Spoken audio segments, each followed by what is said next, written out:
No tak sú to prípravné zápasy, ale na každý zápas my sa pripravujeme na 100% a samozrejme, či to je taký super alebo taký, tak netreba ho podceňovať a tá sezóna bude dlhá a treba si nejaké tie veci vyskúšať na tom ľade a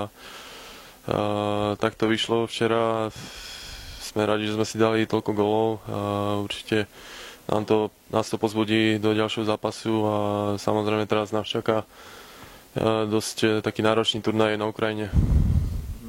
Ale tak náhoda, ja si nemyslím, že to je náhoda, lebo vidno, že v tomto mužstve je veľmi veľká ofenzívna sila a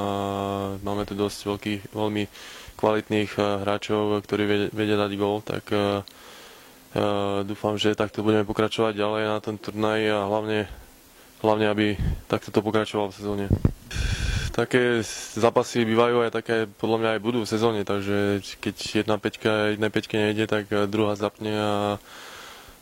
to tam rozhodne, alebo tak pozbudí to mužstvo a samozrejme, že hráme ako tým a vyhráme či prehráme ako tým, takže to je jedno, kto dá gól, hlavne, že aby sme vyhrali. A tak formu, tak toto je môj tretí zápas po tých majstrovstvách, čo to mali a špeciálne po zranení, tak ja sa zatiaľ iba tak pomaličky pripravujem a rozbijam sa, aby som bol už 100% pripravený na tú sezónu, takže dobre, že máme tieto prípravné zápasy, aby som sa dal dokopy, či herne,